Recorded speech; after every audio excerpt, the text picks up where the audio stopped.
আসসালামু আলাইকুম সম্মানিত ভিউয়ার্স, আশা করি সবাই অনেক ভালো আছেন। কিন্তু আমরা ভালো থাকলেও আমাদের ফিলিস্তিনবাসীরা কিন্তু ভালো নেই। বিগত দিনগুলোতে আপনারা দেখতেই পাচ্ছেন তারা কতটা কষ্টের মধ্যে রয়েছে। সেজন্য আমরা যেভাবে হোক তাদেরকে সাহায্য করার চেষ্টা করব। সেজন্যই গত 11 এপ্রিল বাদ জুমা হতে আমাদের বল্লা বাজারে বড় একটি র্যালির ব্যবস্থা করা হয়।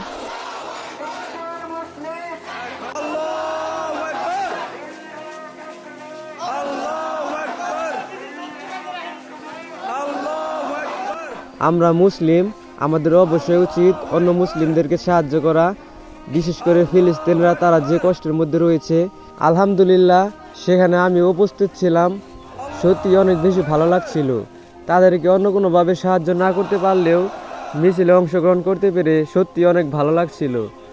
আপনারা দেখতেই পাচ্ছেন লাল গেঞ্জিওয়ালা এটা কিন্তু আমি।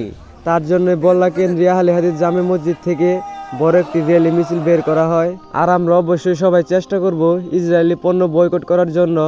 আমরা যতটা বয়কট করতে পারবো ততটা যেন আমরা ফিলিস্তিনের দিকে সাহায্যের হাত বাড়িয়ে দিতে পারবো। ফিলিস্তিনের এত ছোট ছোট ভাই বোনদেরকে হত্যা করে ফেলা হয়েছে এবং সব কিছু ধ্বংস করে দেওয়া হয়েছে, এটা যেন দেখবার মতো না। অনেক বেশি কষ্ট লাগছে। সেজন্যই আসুন আমরা সবাই ফিলিস্তিনের পাশে দাঁড়ানোর চেষ্টা করি।